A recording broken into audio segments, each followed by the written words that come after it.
ঠিক সুবোধ ঘোষের লেখা বহুরূপীর পরবর্তী অংশ আজকের বিষয়। তাহলে আমরা ছিলি কোনখানে, আগের বিষয় একটু বলে দিলি কোথায় ছিলি, যে স্পোর্টসের আমরা দেখলি যে হরিদার যে ঘর, সেখানে চারজন আড্ডা দিচ্ছিল। আড্ডা কথা হইতে হইতে এই জগদীশ বাবুর বাড়িতে একটা সন্ন্যাসী এসেছিল, সেই উঁচু ধরে সন্ন্যাসীর গল্প হলো। ওই সময় জগদীশ বাবুর বাড়িতে যাওয়ার জন্য এবং সেখানে সন্ন্যাসী হয়ে যাওয়ার জন্য কার কার ইচ্ছা প্রকাশ করলো, ইচ্ছা হরিদা। এবং ইয়ারাকে বন্ধুরাকে বললো, লেখকদেরকে, যে তোমরা যদি খেলা দেখতে চাও তাহলে তোমরা পৌঁছিবে কোথা, কখন, সকাল না সন্ধ্যা? এরপরে শুরু হচ্ছে সন্ধ্যার সময় সবাই পৌঁছে গেছে জগদীশ বাবুর বাড়িতে। আমি একটা জাস্ট একটা চিত্র লিখছি তোমাদের সুবিধার জন্য।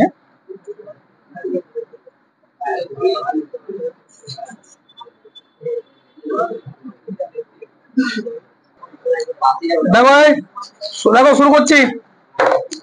তাহলে স্পোর্টসের চাঁদা নেওয়ার জন্য যে জগদীশ বাবুর বাড়িতে, ধরো এইটা একটা ছবি লিখেছি, জগদীশ বাবু এবং এই যে তিনজন, মানে অনাদি সুবোধ আর ভবতোষ হরিদার যে বন্ধুরা তারা এসেছে, এরা দাঁড়ায় আছে স্পোর্টসের চাঁদা নেওয়ার জন্য আসিছে। কোন একটা খেলা করছে, সো এরা চাঁদা নিতে এসেছে কার কাছে, আসছে কার কাছে, জগদীশ। বড় চমৎকার আজকের এই সন্ধ্যার চেহারা, ডাক দাও, সন্ধ্যার চেহারার বর্ণনা দাও, বুঝলে?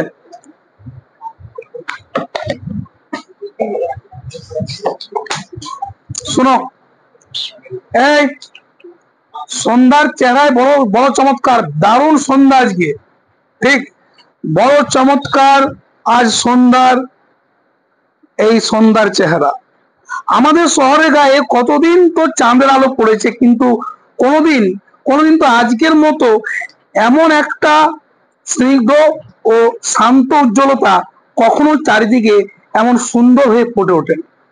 আগেও তো জ্যোৎস্না রাত ছিল, চাঁদের আলো পড়েছে, কিন্তু আজকে যেরকম দেখাচ্ছে শহরটাকে, এইরকম কোনদিনও দেখায় না। আজ আশ্চর্য পরিবেশ, প্রকৃতিও বলছে যে আজকে জগদীশ বাবু সাজিয়া বিরাগী সাজ্যকে হরিদা, পরিবেশটাও যেন ওইরকম হয়ে গেছে। কাদের বক্তব্য এলা? লেখকের। কার? ফুরফুরে বাতাস বইছে, জগদীশ বাবুর বাড়ির বাগানের সব গাছ ও পাতা ঝিরিঝিরি শব্দে কি যেন বলতে চাইছে।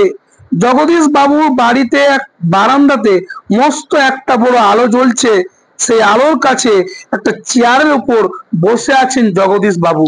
দেখো, জগদীশ বাবুর বাগানের বাতাসের যে বাগানের যে গাছ, সে গাছের যে বাতাস বইছে ঝিরঝির শব্দে, তা যেন কি একটা বলতে খুঁজছে।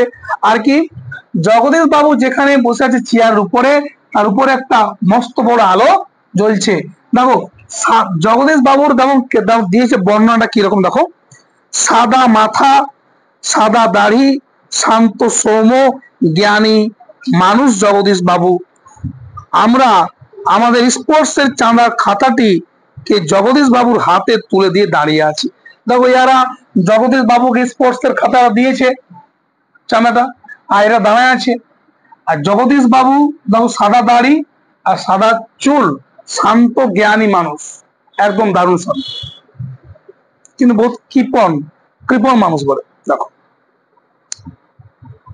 দেখো এবার তো চমকে উঠলেন জগদীশ বাবু। কিছু কে ডাক দাও, দাও। চমকে উঠলেন জগদীশ বাবু, বারান্দার সিঁড়ির দিকে তাকিয়ে জগদীশ বাবুর দুই বিস্তৃত চোখ অপলক হয়ে গেল। দেখো, এরপরে আমরাও চমকে উঠেছি, বই কি আশ্চর্য হয়েছি, একটু ভয়ও পেয়েছি। কেন? দেখো, চমকে উঠলো, বারান্দার যে সিঁড়ির দিকে তাকিয়ে নিয়ে এইটাকে, এই লোকটাকে দেখে চমকে উঠলো। এই লোকটাকে হরিদা, বিরাগীর ছদ্মবেশে কে এসেছে? হরিদা কার কাছে এসছে? দেখে চমকে উঠে গেছে, আমরাও চমকে উঠে গেছি, আর ভয় পেয়ে গেছি। হ্যাঁ, দেখো আর কি জানো, কারণ সত্যি যে বিশ্বাস করতে পারছি না সিঁড়ির কাছে এসে যে দাঁড়িয়েছে সে সত্যি কি হরিদা? হম ও চেহারা তো ঠিক সত্যি কোনো বহুরূপী হতে পারে? হ্যাঁ, জটা জটু ধারী কোনো সন্ন্যাসী নয়, কিংবা হাতে কুমন্ডল চিমটে নেয়, মৃগ চর্মের আসনও সঙ্গে নেয়, গরিক সাজও নেয়, আদুর গা। তার কি কি দেখো, আমরা সন্ন্যাসী থাকলে, এই তোমাকে সন্ন্যাস সাজতে বলবো, তুমি কেমন সাজবে? তুমি একটা গেরুয়া বস্ত্র পরলে, মাথায় চুল নিয়ে নিলে, জট জট জট করলে, অনেক বড় বড় লম্বা লম্বা চুল, হাতে একটা ত্রিশূল নিলে বা কুমন্ডল নিলে, হ্যাঁ, বা চিমটা নিলে। হ্যাঁ, চিমটা টাইপস সন্ন্যাসদের কাছে চিমটা থাকে এরকম দেখে, লোহার থাকে, আর কুমন্ডল থাকে একটা ঘটি টাইপস থাকে এরকম। তো কুমন্ডল নাই, চিমটে নাই, হ্যাঁ, আর এমন নয় যে হরিণের চর্মের আসন গুঁজা আছে, কিছু নাই, গেরুয়া পোশাক নাই, চুল নেই লম্বা লম্বা, তা সত্যকে জট নাই চুলে, তাও সন্ন্যাসী সাইজে এমন যে তুমি দেখলেই বিশ্বাস হবে যে সত্যি সন্ন্যাসী। কে?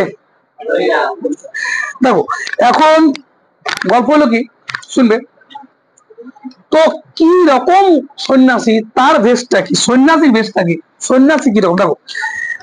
দেখো আদুর গা, খালি গায়ে, খালি গায়ে, আর কি তার উপর একটা সাদা ধবধব উত্তরীয়, এরকম গায়ে একটা সাদা শাল উড়েছে, শাল নিয়েছে গায়ে, উত্তরীয় নিয়েছে কে? হরিদা। পরনে ছোট্ট বহরের সাদা থান, থানের কাপড় গোল করে পড়েছে, নিচে থানের কাপড় আর সাদা ধবধবে সাদা উত্তরীয় গায়ে নিয়েছে। দেখো যা হোক, এরপরে মাথায় ফুরফুর করে উঠছে শুকনো সাদা চুল, ধুলো মাখা পা, হাতে একটা ঝোলা, আর ঝোলার ভিতরে শুধু একটা বই, গীতা। কার বর্ণনা? বৈরাগী ছদ্মবেশী হরিদার রূপের বর্ণনা দাও। তো সিম্পল কথা, এইটাই হচ্ছে বিষয়। সাদা উত্তরীয়, আদুর্গা, ধপধপে উত্তরীয় গায়ে ওড়ানো, ভালো জড়ানো, এবং বহরের থান কাপড় পরা, মাথা সাদা চুল ফুরফুর করে বাতাসে উড়ছে, আর কি কাঁধে একটা ঝোলা, ঝোলার ভিতরে একটাই বই, শ্রীমদ ভাগবত গীতা বা গীতা বই আছে, হিন্দু শাস্ত্রের সবথেকে পবিত্র গ্রন্থ।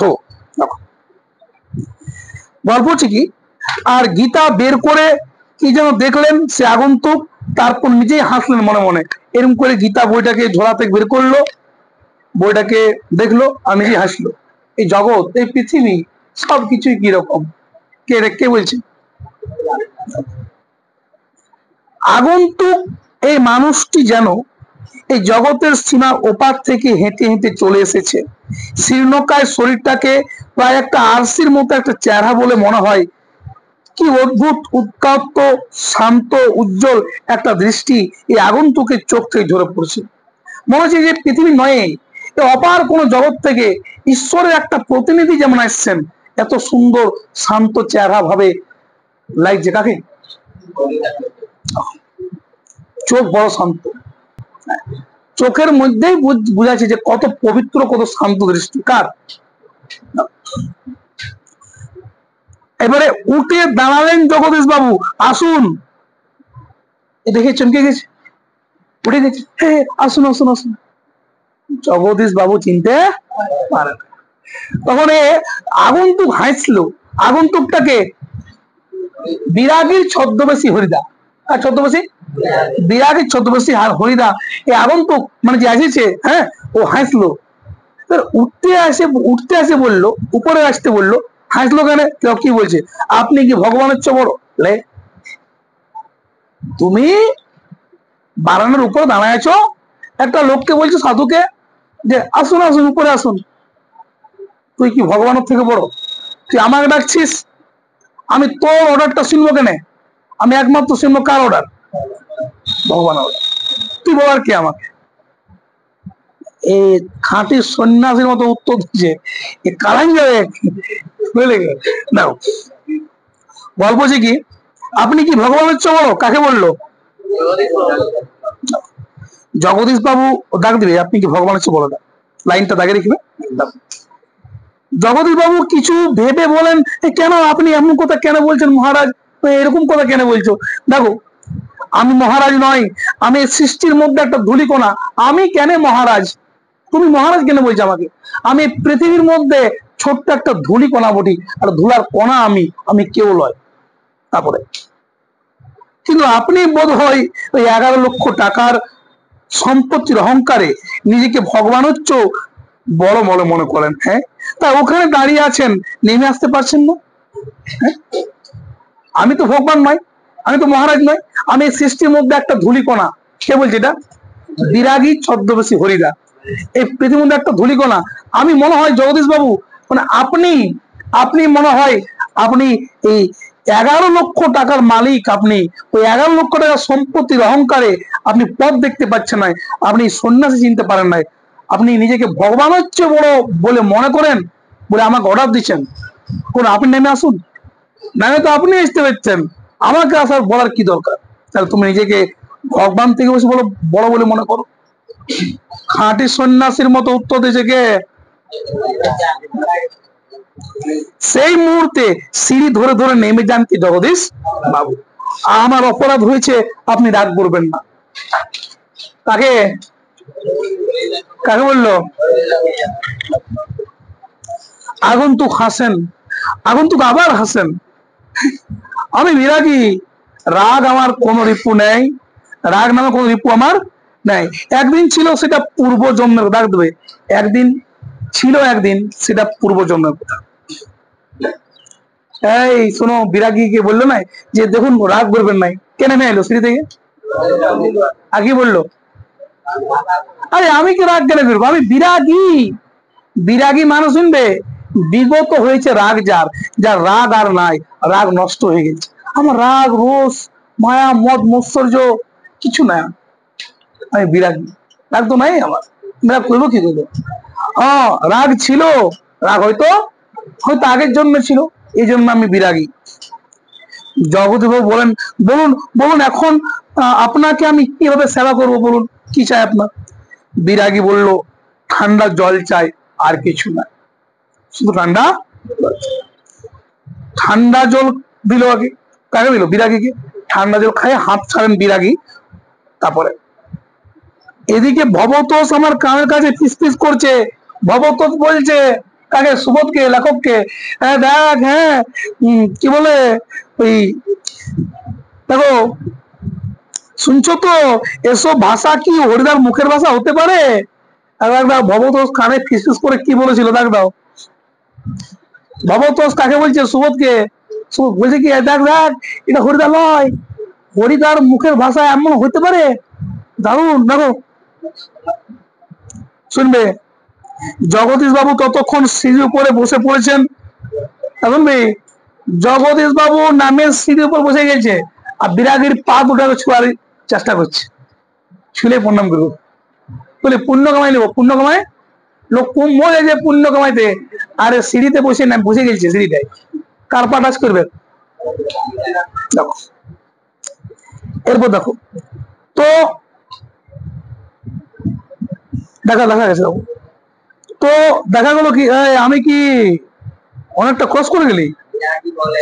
দেখো দেখো, এদিকে ভবতোষ আমার কানের কাছে ফিসফিস করছে, না হরিদা হতে পারে না, হতেই পারে না, অসম্ভব। হরিদার গলার স্বর এরকম নয়, আমি চিনি হরিদাকে, হরিদার গলার স্বরটা অন্যরকম।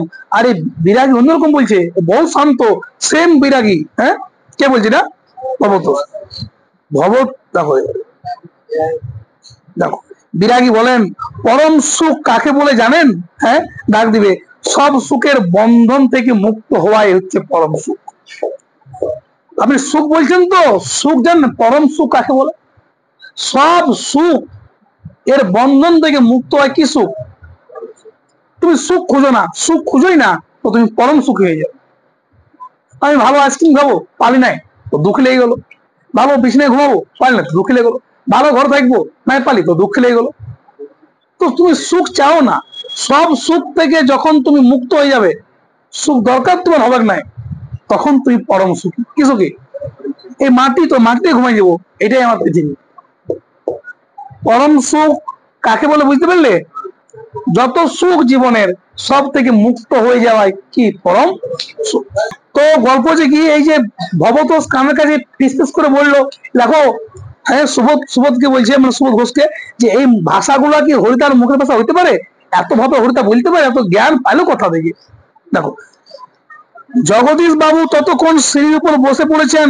বোধহয় বিরাগীর পা স্পর্শ করার জন্য তার হাত দুটো ছটফট করছে, পা লাগে টাচ করতে যাবে। কে? জগদীশ।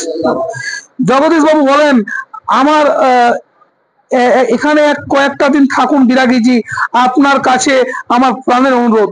আপনাকে আমি প্রাণের অনুরোধ, মানে প্রাণ থেকে বলছি, আপনি কয়েকটা দিন আমার ঘরে থাকুন প্লিজ। কে বললো?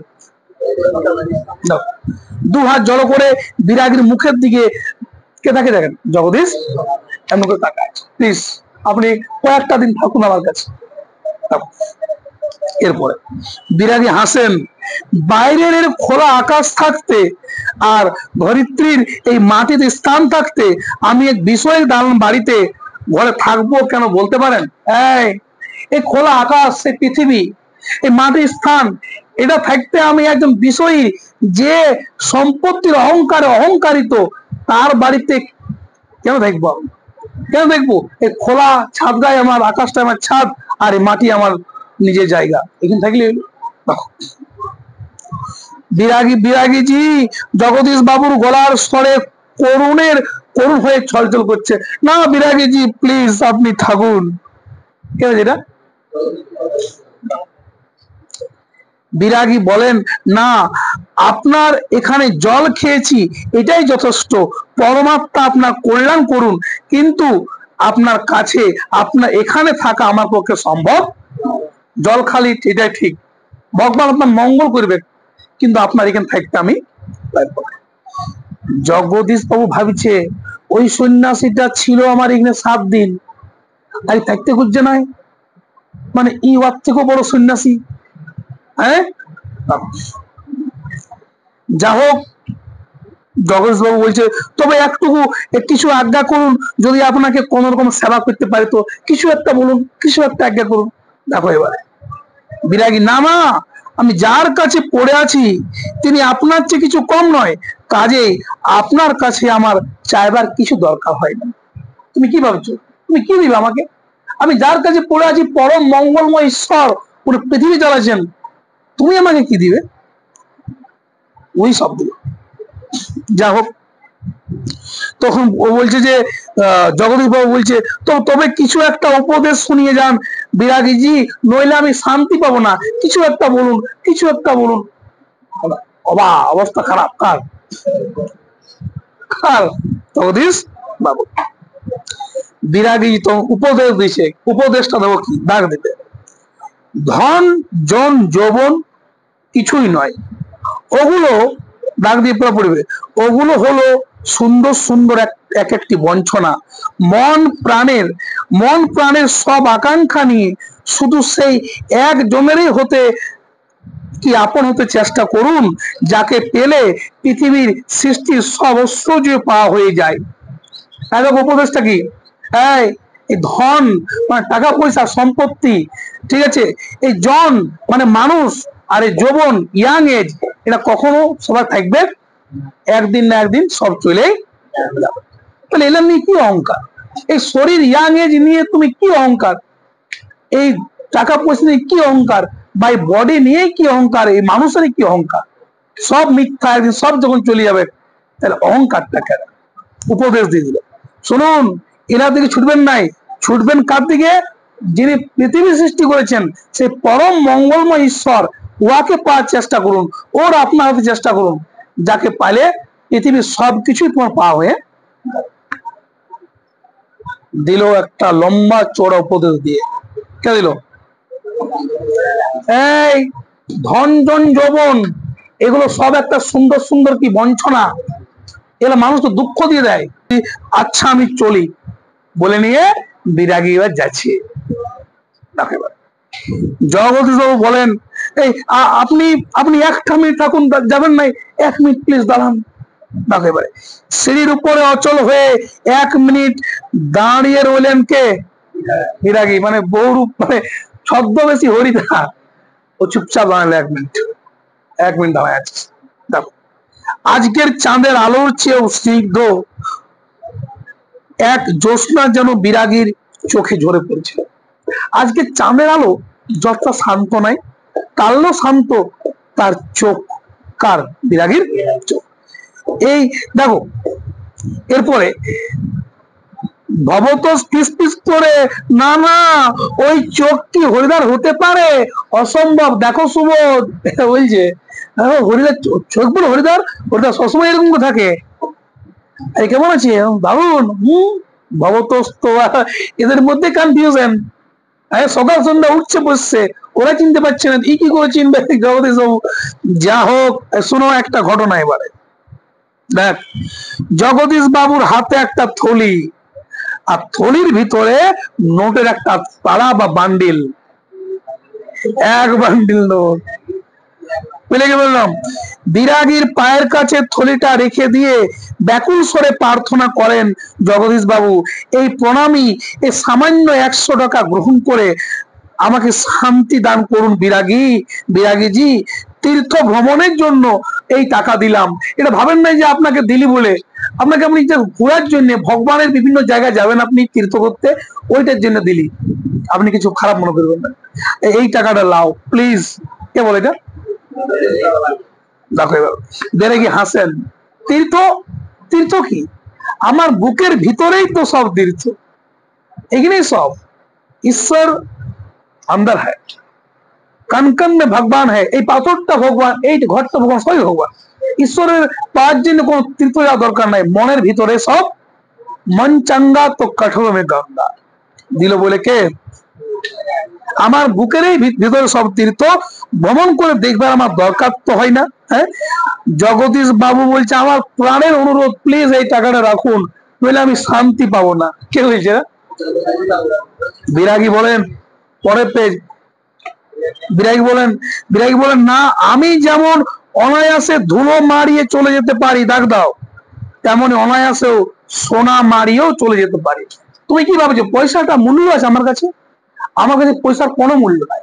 আমি যেমন একটা ধুলাকে পা দিয়ে চলে যাই, তেমনি সোনা পড়ে থাকলে এই সোনাটাকে পা দিয়ে চলে যাবো। পয়সা আমাকে লোভ দেখাবে নাই, পয়সার মূল্য আমার কাছে নাই। কে বললো? হ্যাঁ, আমি যেমন অনায়াসে ধুলোগুলোকে পা দিয়ে যেতে পারি, অনায়াসে সোনাকেও পা দিয়ে যেতে পারি, তো পয়সা মূল্যবান নয় আমার কাছে, পয়সার লোভ আমাকে দেখাবে। বাবরে। বলতে বলতে সিঁড়ি থেকে বিরাগী নেমে গেলেন, আর 100 টাকার থলিটা সিঁড়ির উপরেই পড়ে রইল। 101 টাকার, 100 প্রথম সন্ন্যাসীকে দিল 100 টাকার একটা নোট, আর একে 101 টাকার একটা নোটের বান্ডিল বা তলা দিচ্ছিল থলির ভিতরে। থলিটা থাকলো কিসে? সিঁড়ির উপরে পড়ে রইলো, আর সেদিকেও ভুল করে একবার তাকালেন নাই। টাকাটা দিলে ভালো তো, ঠিক অমনি নাই, থাকলো সিঁড়িতে পড়ে। বিরাগীজি চলে গেল, একদম খাঁটি সন্ন্যাসীর মতন, খাঁটি সন্ন্যাসীর। বুঝলে কি বললাম? যাতে লোক নয়। এবার দেখো এরপরের টপিক, লাস্ট কথায় পৌঁছে গেছি আমরা। দেখো এরপরে তো ঘর চলে এলো। কে ঘর চলে এস? এদিকে ঘটনা তো শেষ, ঘটনা দিয়ে বুঝলে। এরপরে এরপরে এ বাড়ি চলে এলো। হরিদা আগে দেখলি কি, হরিদা জগদীশ বাবুর বাড়িতে যায় খাঁটি সন্ন্যাসীর মতো টাকা না নিয়ে ফিরে এলো। আসিনি, ঘরে আছে, ধরো ঘরে বসেছি ঘরে, আর সমস্ত বন্ধুরা গল্প করতে করতে আসছে, হরিদা ঘরে আছে। এই কি করেছেন, কি করেছেন হরিদা, কি হলো বলো? দেখো দেখো দেখো, হরিদা ঘরে আছে, আর সব বন্ধুরা আসছে ঘর। কার ঘর? কি করেছেন হরিদা, কি হলো? কই আজ যে বলেছিলেন জবর খেলা দেখাবেন, সে কথা কি ভুলে গেলেন? আজকে সন্ধ্যাটা ঘরে বসে কাটিয়ে দিলেন কেন? ঘরে বসেই কাটিয়ে দিলেন কেন? কই গেলে আজকে, কই গেলে? এরা ভাবেছিল যে অন্য লোক বটে, কিন্তু গেছিল কি নাই? বলতে বলতে আমরা সবাই হরিদার ঘরের ভিতর ঢুকলাম। হরিদার উনানের আগুন তখন বেশ গনগন করে জ্বলছে। হ্যাঁ, আর ওনার উপর হাঁড়িতে চাল ফুটছে, আর একটা বিড়ি ধরিয়ে নিয়ে হরিদা চুপচাপ বসে আছেন। আমাদের দেখতে পেয়ে লজ্জিত ভাবে হাসলেন। উনানের রান্না হচ্ছে, ভাত ফুটছে, আর ও বিড়ি ধরায় নিয়ে, ও বিড়ি ধরে নাকি, ও চুপচাপ হরিদা বসে আছে, আর আমরা দেখে নিয়ে আসলো। কত আলি বস দেখে, কি আশ্চর্য! হ্যাঁ, এই ভবতোষ চমকে উঠে, দেখ দাও কি আশ্চর্য, ভবতোষ চমকে ওঠে। হরিদা, তাহলে সত্যি আপনি বের হয়েছিলেন? হ্যাঁ, আপনি বিরাগী। প্রথম ভাবলো যে যাই নাই, তারপরে ভবতোষ দেখলো এই তো সব গুলাই তো ঝোলাটা, এই যে সাদা উত্তরেটা সব পড়ে আছে এখানে। হ্যাঁ হরিদা, তাহলে তুমি বিরাগী ছিলে নাকি? বাবা, আমরা চিনতে নাই পারি, কিন্তু যাই বলো। হরিদা হাসছেন, না রে ভাই, হ্যাঁ রে ভাই, হ্যাঁ, এই ওই তো সাদা উত্তরীয়টা পড়ে আছে, ওই তো মাদুরের উপর পড়ে আছে। সাদা উত্তরীয়টা কোথায় পড়ে আছে? মাদুরের উপরে। আর ওই তো ঝোলাটা, আর ওই তো গীতা বইটা, সব আছে। অনাদি বলে, ডাক দাও। অনাদি বলে, কি এটা কি কাণ্ড করলেন হরিদা? হ্যাঁ, জগদীশ বাবু এত টাকা সাধলেন, অথচ আপনি একেবারে খাঁটি সন্ন্যাসীর মতো সব তুচ্ছ করে সরে পড়লেন। এত টাকা দিল কে? জগদীশ। আর তুমি একদম খাঁটি সন্ন্যাসীর মতো না নিয়ে চলে এলে। আশ্চর্য! এটা কে বললো? অনাদি। পরীক্ষায় প্রশ্ন হতে পারে, ওই কাণ্ড আগের একটা কাণ্ড, আর এখানে কাণ্ডটা দেখো। হরিদা কি কাণ্ড করলেন, আশ্চর্য! হরিদা বলল, কি করব বল, ইচ্ছে হলো না, শত হোক। কি করবো, ইচ্ছা না হলো, শত হোক। সন্ন্যাসী ছিলি তো? ভগবান বললো, শত হোক মানে কি? হরিদা বলছে, শুনো, শত হোক একজন বিরাগী সন্ন্যাসী হয়ে টাকা ফাঁকা স্পর্শ করি, কি করে বল, তাতে দাগ দিবে, তাতে যে আমার ঢং নষ্ট হয়। খুব গুরুত্বপূর্ণ লাইন। এ দেখো, এই একজন বিরাগী সাজে নিয়ে যদি আমি টাকা নিয়ে নিই, তা বিরাগী চরিত্র অপন হবে কি নাই? বুঝলে কি বললাম? কারণ বিরাগী মানে সন্ন্যাসী, মহান পবিত্র, তাদের টাকা পয়সার প্রতি লোভ নাই, ধন দৌলত লোভ নাই। ওই জন্য খাঁটি সন্ন্যাসীর মতো সন্ন্যাসী সাজিয়ে নিয়ে ওর মতন অ্যাক্টিং করে করতে হয়েছে। আমি যদি কোন চরিত্র সাজিয়ে নিয়ে ওই চরিত্র যেটা লয় সেটা করে দিই, তাহলে ক্যারেক্টারটা কি হবে? অপমান। হিরো যদি ভিলেনকে না মেরে ভালো গুলাকে মেরে বলে, তো হিরো কি হিরো দেখবে কার? না। তো সেরকম ও বলছে, বল আমি বিরাগী সাজিয়েছিলি, বিরাগী সাজিয়ে নিয়ে অত টাকা পয়সা কি করে ছুবো, উচিত খবর নাই, ওর বিরাগী চরিত্র দাগ লাগিয়ে যাবে, ওই জন্য ছেড়ে দিয়েছি। দারুণ দাগ দিবে। কি অদ্ভুত কথা বললেন হরিদা, দারুণ কথা বললো। হরিদার এই কথার সঙ্গে তর্ক চলে না। আর বুঝতে অসুবিধা নেই, হরিদার জীবনের ভাতের হাঁড়ি শুধু মাঝে মাঝে জল ফুটি সারা হবে। ডাক দিবে, অদৃষ্ট হরিদার এই ভুল কখনো ক্ষমা করবে না। আর বুঝতে বাকি নাই যে হরিদাকে আর ভাত খাইতে নাই হবে, হরিদা জলেই খাবে, ফুটা জলেই খাবে। বুঝলে কি বললাম? অদৃষ্ট ভাগ্য। হরিদাকে কোনোদিন তার ভাগ্য ক্ষমা করবে নাই। এই যে এত টাকা না নিয়ে চলে এলো, হ্যাঁ, তাহলে এটা ভুল করলো।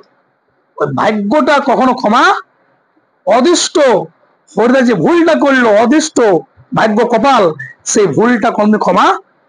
কোন ভুল কথা বলা হয়েছে? টাকা দিয়েছিল, কিন্তু সন্ন্যাসীর মতো টাকা না নিয়ে চলে। অনাদি বলে, কিন্তু আপনি জগদীশ বাবুর কাছে গিয়ে কখনো কি মানে খুঁজবে পয়সাটা, যে আমি ছিলি, দাও বকশিসটা দাও।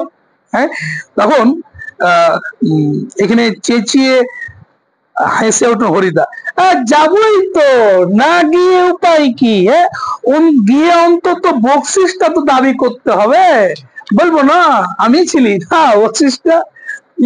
দেখো, বকশিস চেঁচিয়ে ওঠে ভবতোষ, সেটা তো বড় জোর 8 আনা কিংবা 10 আনা দিবে। হ্যাঁ, হরিদা বিড়ি মুখে দিয়ে লজ্জিত ভাবে হাসেন। কি আর করা যায় বল, ডাক দাও। খাঁটি মানুষ তো এই বহুরূপীর জীবন এর থেকে এর চেয়ে বেশি আর কি আশা করতে পারে। বহুরূপী জীবন, এইটুকু পেশা আমাদের, যেটুকু ইনকাম, ছোট মোটো ইনকামের পেশা, বলো বহুরূপী হয়ে নিয়ে কি আমি লাখ টাকার স্বপ্ন দেখতে পারি? না পারি। তো যে পেশা ধরেছি সেটাই আমার জীবনের পেশা হয়ে থাকে। তোমাদের বহুরূপীর এই বিষয়টা শেষ হলো। আশা করি এবার প্রশ্ন উত্তর গুলাকে ভালোভাবে দিয়ে দেবো বা বুঝিয়ে দেবো। ঠিক আছে, করবে সব, আর বিন্দাস থাকো, ঝাড়ে পড়াশোনা করো।